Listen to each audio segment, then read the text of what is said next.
Assalamualaikum warahmatullahi wabarakatuh. Selamat sore.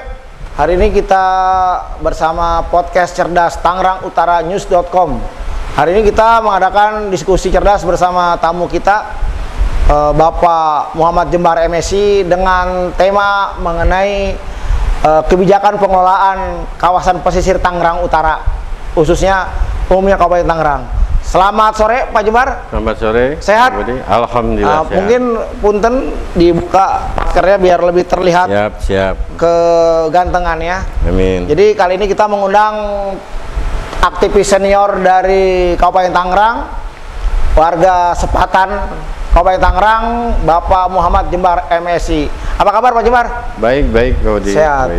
Hari ini kita mengambil sebuah tema yang cukup menarik dan menjadi pembahasan topik di program WhatsApp dan chat-chat aktivis terkait dengan kebijakan pengelolaan pesisir. Mungkin bisa diceritakan oleh Pak Jembar. Panggil apa nih? Bang apa Bapak nih? Ya, Bang aja lah. Bang Jembar ya. Sebenarnya bagaimana sih perspektif Pak Jembar terkait pengelolaan pesisir Tangerang itu, Pak? Ya, ini dia ya, kita sayangkan kepada pemerintah daerah yang harusnya potensi di Tangerang Utara itu menjadi potensi PAD yang cukup besar, yaitu memiliki pantai yang terpanjang ya 51 km, yang dimana setiap daerah pada saat punya pantai bisa menggali potensi daerahnya, yaitu dari pesisir. Dan di sisi lain saya bilang ada satu kelemahan ya dari Dinas Dispora Budpar juga, di mana kabitnya satu, kasihnya satu, yang membawai 4 menteri. Iya, luar biasa ya. Luar biasa gitu kan. Iya. Terus potensi yang cukup besar akhirnya terabaikan. Ini yang harus dirubah. Nah, wakil rakyat juga harus benar-benar terus memiliki edukasi. Mana sih potensi yang menjadi satu bagian terpenting untuk peningkatan PAD Kabupaten Tangerang. Ya, saya bilang sangat mengkhawatirkan kalau wilayah yang begitu baik, begitu bagus potensinya, dan kita lihat di mana-mana setiap ada pinggir pantai menjadi potensi wisata. Nah, hanya Kabupaten Tangerang lah pemerintahnya yang tidak bisa menggali potensi destinasi wisata yang ada di utara. Menggali potensi itu dalam pengertiannya ketidakmampuan apa memang anggaran yang nggak ada? Kalau menurut saya tidak adanya kemampuan ya. Pertama, saya pikir PAD kita cukup besar. 4 triliun ya kita punya APBD ya. Menganggarkan jangan banyak lah ya.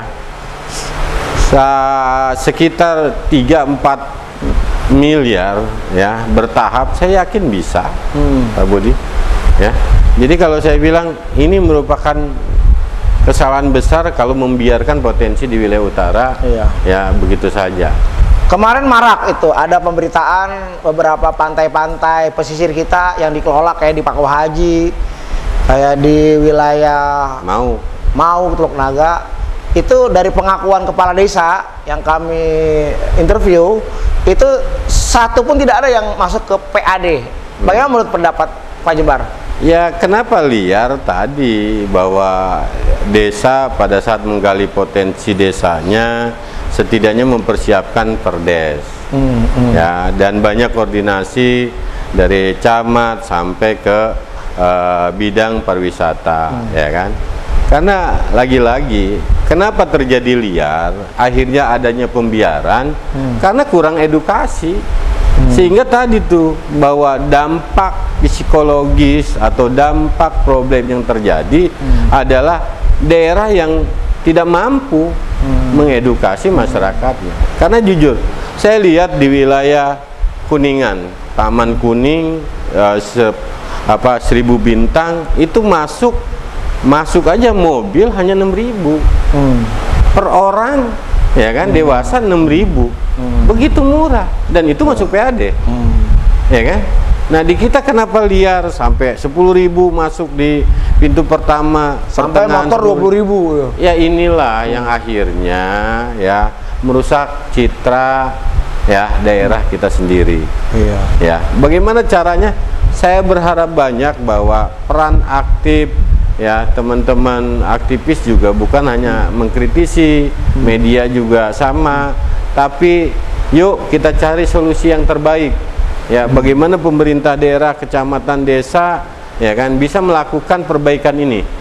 Karena kalau dibiarkan ya dengan cara-cara premanisme ya kan, cara-cara pemaksaan, maka rusaklah kita sebagai warga Kabupaten. Kepala Bapeda Kabupaten Tangerang, Institut Taufik Elmi, dalam berbagai kesempatan pernah mengatakan bahwa ada semacam hambatan untuk kerjasama karena itu adalah aset daripada BUMN ataupun juga aset dari TNI gitu ya diantaranya. Nah itu menurut Pak Jembar alasan itu bisa masuk akal atau enggak? Ya enggak lah. Sekarang gini, yang namanya bicara pemerintah, yang mengelola pemerintah, ya kan daerah, nggak ada yang nggak bisa. Iya. Aset ya, pemerintah juga. Orang asing aja bisa. Yang ribet kalau itu punya swasta. Nah itu dia. Harus kerjasama dulu kan. Ya itu dia. Nah makanya saya bilang, saya berharap banyak bahwa ada peran yang dilakukan oleh badan usaha milik daerah. Iya. Ya. BUMD Kabupaten. BUMD Kabupaten Tangerang. Iya. Jangan hanya bisa mengambil, ya kan, yang sudah matang ada di OPD. Iya. Tapi menggali potensi jadi yang belum ada. Intinya BUMD Kabupaten harus kreatif. Harus gitu. Kreatif. Iya. Harus kreatif. Dan menggali potensi yang belum ada di OPD, ya kan. Dia coba masuk untuk menggali potensi itu, ya kan.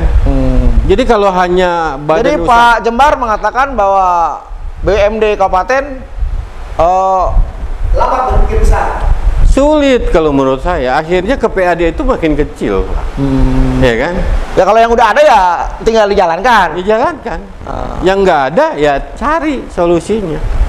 Karena ini kembali kepada politik will direksi atau kepala daerah. Kalau menurut saya ya kembali lagi kepala daerah keinginan untuk menggali potensi dengan hadirnya badan usaha milik daerah agar badan usaha milik daerah itu lebih meningkatkan potensi daerahnya. Nah berarti 51 km pantai Tangerang yang kemarin marak itu sampai ribuan orang terjadi crowd, terus ada pembayaran secara personal ke dalam tanda kutip tidak masuk kas negara, berarti itu potensi daerah menguap dong, nggak bisa ketarik ke negara. Ya itu dia, makanya kan kalau kita biarkan berarti pemerintah tidak pernah hadir. Iya. Ya, bagaimana pemerintah hadir, ya bagaimana desa hadir membentuk perdes kalau memang itu potensi ada di desa. Tapi bukankah uang yang diterima oleh pengelola wisata itu juga kan masuk ke teman-teman kelompok-kelompok komunitas gitu? Ya kan makanya kan saya bilang komunitas sadar nggak bahwa pungutan yang dia lakukan itu adalah tidak resmi. Iya. Ya. Iya. Ilegal. Jadi terus jaminan untuk konsumen juga nggak ada juga kan? Ya itu dia. Iya. Asuransi nggak ada kalau ada sesuatu kejadian dan lain-lain. Kenapa di Pemda juga tidak proaktif terkait dengan kan ada parkir juga itu kan? Ya sekarang kan gini. Di Pemda mau hadir bila legal standingnya ada. Iya. Ya kan? Iya. Nah sekarang perizinannya nggak ada. Berarti leading sektornya di mana nih Pak untuk menggali PAD ini? Berarti dinas pariwisata? Iya, dinas pariwisata. Iya. Dan proses itu adalah tadi bahwa mereka ada apakah badan hukum, ya kan? Apa BUMD? Atau BUMD, ya kan? Proses itu. Nah, kenapa nggak BUMD Kabupaten ikut bekerja sama kolaborasi dengan pengelola wisata itu? Kenapa nggak terpikir gitu Pak? Ya sebenarnya kan ya tadi ada kolaborasi atau edukasi secara real dilakukan bahwa tugas badan usaha milik daerah bukan ngambilin yang sudah ada. Iya. Ya. Yang sudah jadi. Ya. Yang sudah jadi. Ya. Jadi badan usaha milik daerah itu menggali ekonomi kreatif. Nah kreatif yang ada termasuk sebagai bapak dari UMKM, ya kan? Bener nggak? Tapi kan gini Pak Jembar ya, destinasi wisata itu kan udah bukan barang baru. Dari zaman kita masih mungkin belum ada, udah ada itu wisata Tanjung Pasir, wisata Tanjung Kait, wisata Ketapang.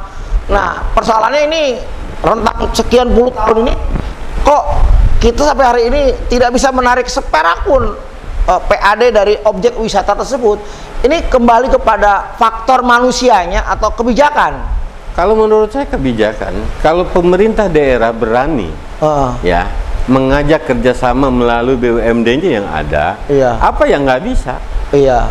Uang ada ya. Uang ada. Potensi negara Potensi ada. negara ada. Iya, iya, ya kan? Kan nggak ada yang dirugikan. Nah ini kalau begini terus tidak ada politik will, tahun depan juga terus saja. Terus terjadi karena ada pembiaran terus.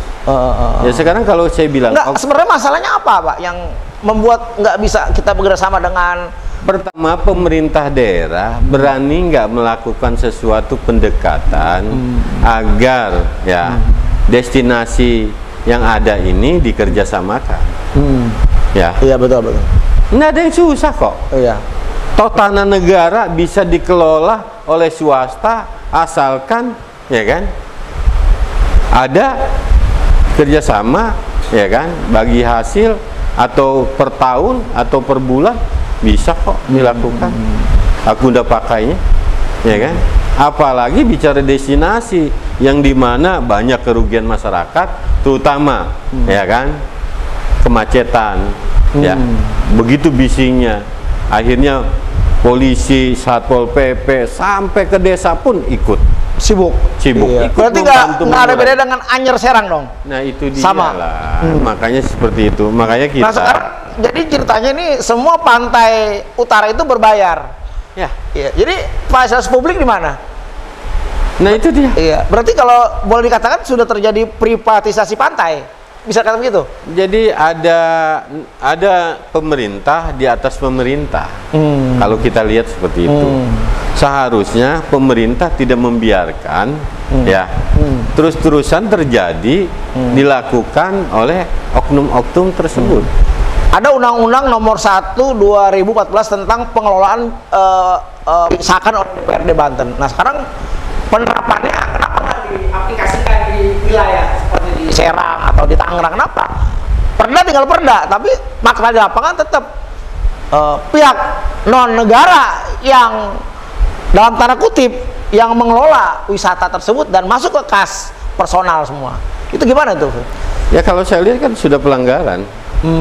Sekecil apapun pungutan, ya kan?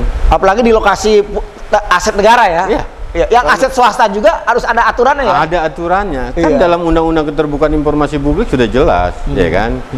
Yang namanya bantuan dari APBN, APBD dan bantuan dari masyarakat atau kelompok usaha harus dipublikasikan secara berkala dan dipertanggungjawabkan. Apalagi yang namanya destinasi yang non PAD. Ini berarti kan ilegal semua. Nah harapan Pak Jembar setelah mengetahui cerita ini dan ke depan supaya tidak terulang kembali, supaya uang negara atau uang rakyat yang terdistribusi ke kelompok-kelompok pengelola wisata ini, gimana ke depan harusnya? Ya, Sikap Pemkab.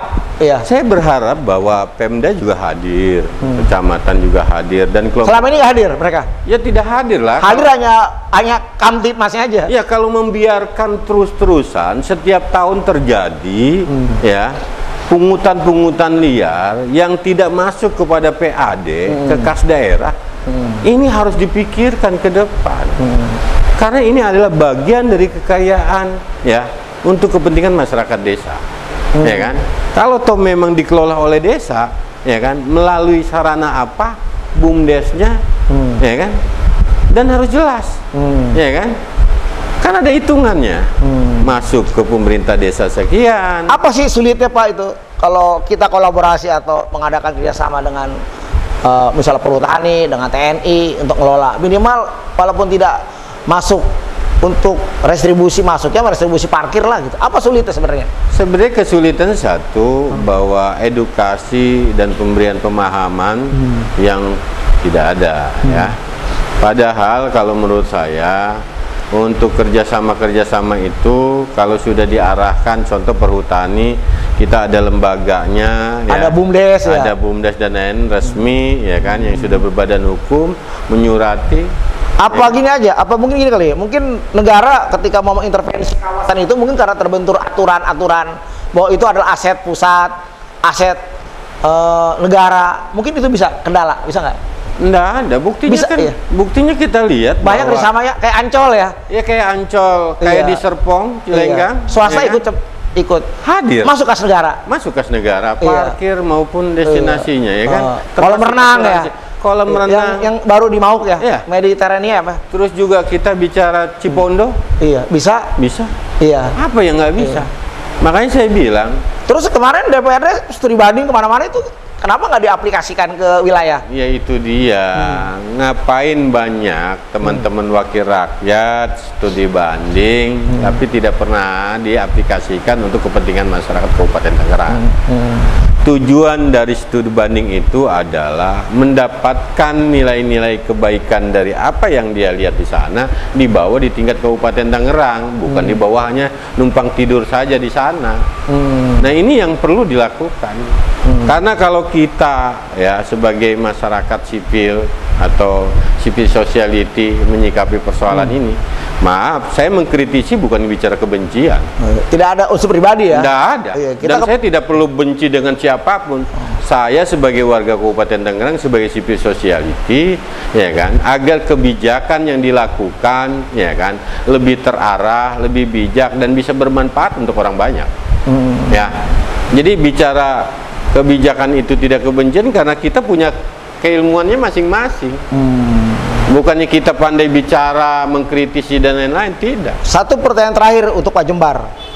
Dengan APBD 4 triliun, ya ada alasan-alasan dari pihak Pemkab seperti kemarin dikatakan oleh Bapeda, alasan masalah koordinasi lokasi yang bukan punya Pemda. Yang kedua, anggaran yang minim untuk pengelolaan wisata. Solusinya apa kira-kira? Gimana wisata kita itu bisa maju? Ya kan saya bilang, saya mungkin sudah sekian tahun yang lalu dan saya juga pernah lakukan observasi ya pasca abrasi dulu 2001 sampai 2004 ya.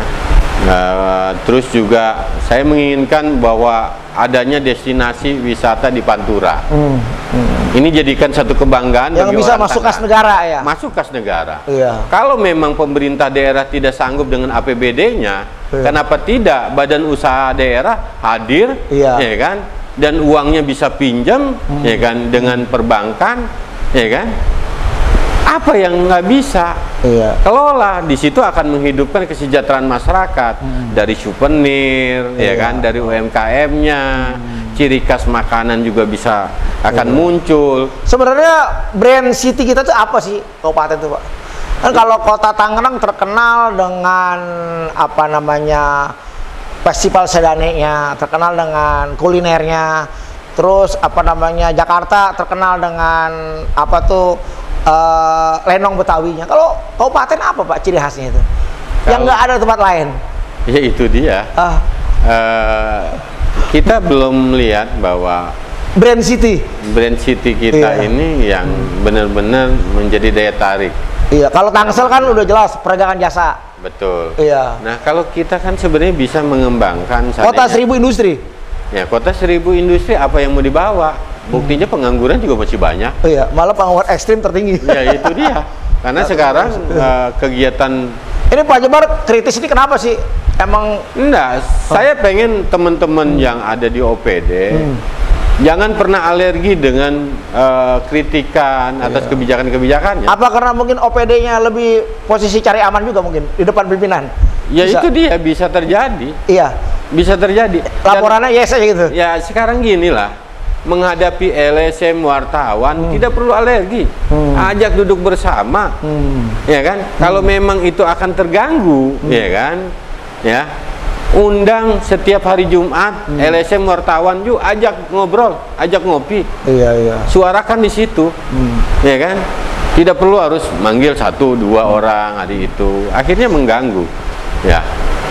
Oke, terima kasih Pak Jembar. Gitu ya. Pak Jembar bahwa lagi-lagi kembali kita minta politik will dari pimpinan daerah. Iya. Mungkin juga backup dari DPRD.